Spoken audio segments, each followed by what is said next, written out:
Mais bonjour à tous, on se retrouve pour la deuxième partie de cette vidéo consacrée à l'utilisation d'un moteur asynchrone triphasé comme générateur. Donc comme je vous l'avais dit, ce moteur donc qui maintenant est devenu un générateur s'installait parfaitement sur la caisse que j'avais faite au départ pour la turbine avec le micro-moteur, le servomoteur de chez Siemens.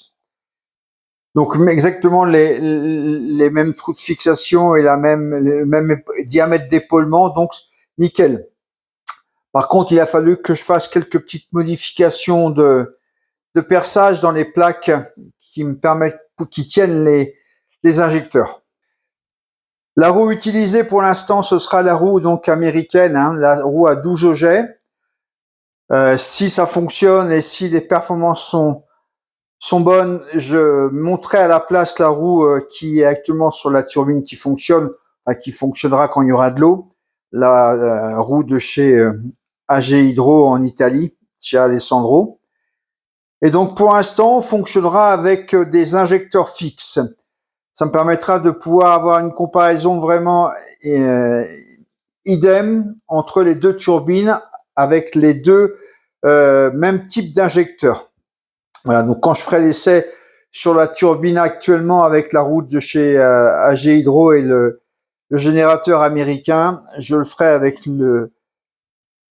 avec l'injecteur de 6 mm que j'utiliserai aussi après sur cette turbine-là, de façon à avoir vraiment le même comparatif de débit d'eau et de pression. Pour les premiers essais, donc les condensateurs, je les laisse câblés comme ça, ils seront donc à traîner là, à côté de la turbine.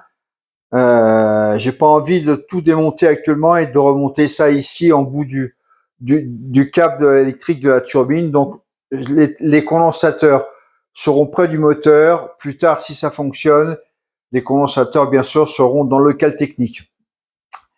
Je vais donc aussi ne pas remonter pour l'instant le cul du générateur. J'ai mis un petit bout de scotch réfléchissant spécial pour le tachymètre là sur les ailettes du ventilateur. Ça me permettra de faire des mesures aussi en même temps des vitesses de rotation. Donc ils annoncent des grosses pluies là pour dans la nuit. Donc ce sont des pluies. Nous sommes là début octobre, ce qu'on appelle des épisodes Cévenol. Donc ils annoncent le premier gros épisode Cévenol avec par endroits des chutes de plus de 100 mm au mètre carré. Donc on devrait prendre un bon arrosage là, ce qui va me permettre, si jamais tout va bien, de pouvoir tester demain, si la flotte bien sûr, si la pluie s'est arrêtée, demain ou après-demain, et si l'eau est remontée dans le ruisseau, on pourra tester ce nouveau générateur. Bien, la météo s'était pas plantée. On a pris un épisode Cévenol durant la nuit. Alors il n'a pas été très très violent ici à l'endroit où j'habite, mais suffisant pour bien pleuvoir et bien regonfler le ruisseau.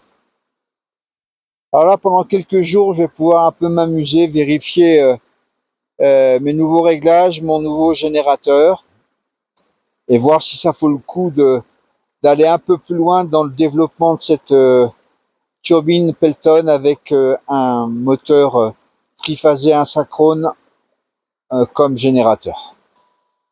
Je suis prêt pour mes nouveaux tests. Donc la turbine qui tourne actuellement, c'est la turbine donc avec l'alternateur de chez Montenergie, donc l'alternateur que j'utilise depuis maintenant 5 ou 6 ans.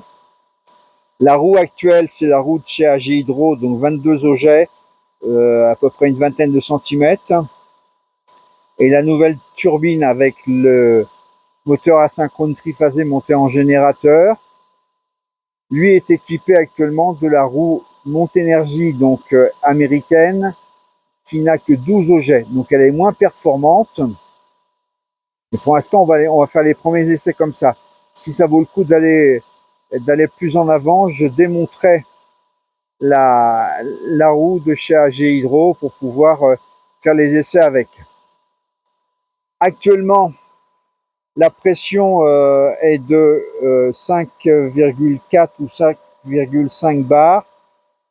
J'utilise l'injecteur de 8 mm et la puissance générée actuellement est de 477 watts. Donc ça va être ma puissance de référence.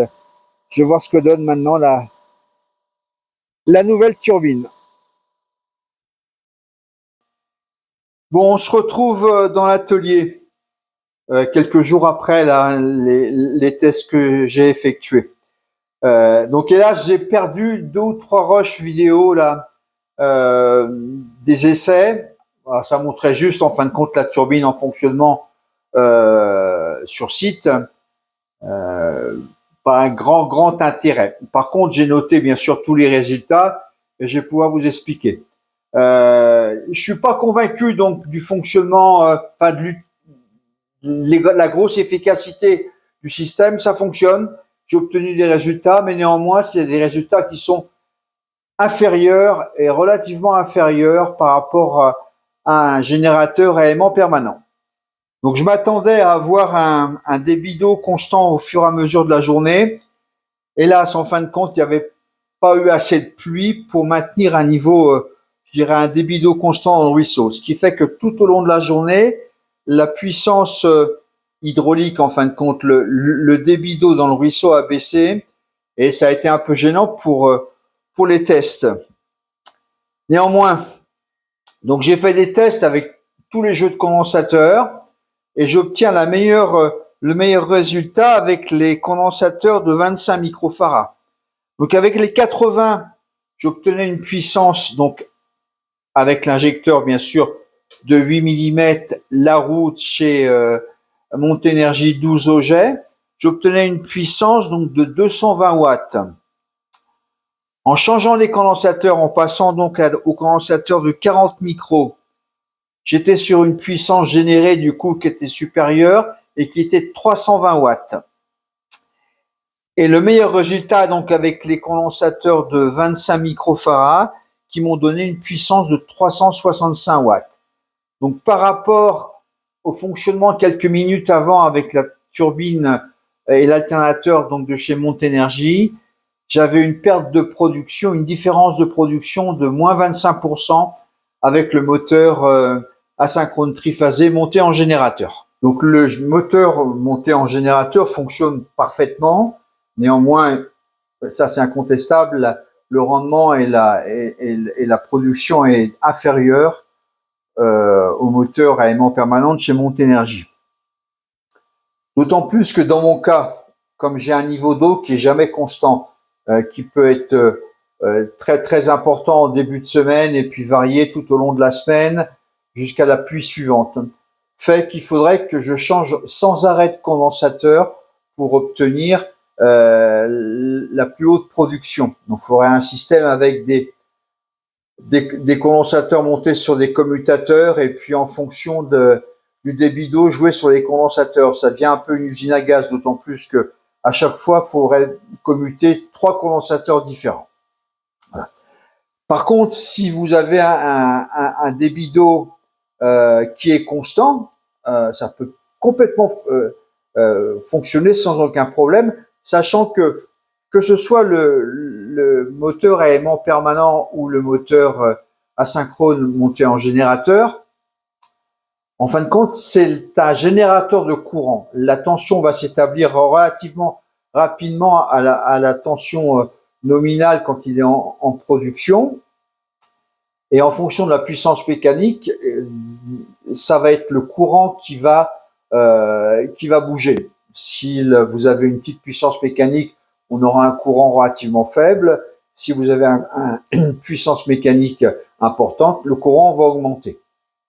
Donc dans ces cas-là, si c'est un fonctionnement avec un débit d'eau constant, le calcul des condensateurs se fait relativement facilement. Donc, je vous mettrai dans la description de la vidéo un lien sur le document qui m'a servi, un document qui date des années 2000, qui m'a servi pour faire fonctionner ce moteur en générateur. Et dedans, vous avez une formule qui vous permet de calculer les condensateurs.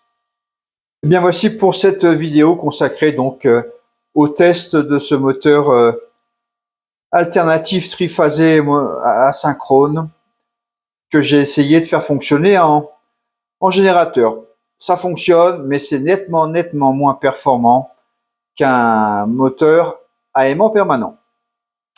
Voilà, je vais essayer de trouver dans le commerce, je sais qu'il y a maintenant des petites entreprises qui fabriquent des moteurs à aimant permanent de petite puissance. Je vais voir si je peux trouver donc mieux que celui de chez Monténergie, mais objectivement, je pense que le moteur de chez le générateur de chez Monténergie là sur la turbine que j'utilise actuellement est relativement bien performant et fait très bien le job. Voilà, j'espère que cette vidéo a pu vous intéresser. Si c'est le cas, comme d'habitude, s'il vous plaît, laissez-moi un pouce vers le haut. Ça permet de faire monter comme on dit, les statistiques sur YouTube. Je vous souhaite une bonne journée et à bientôt.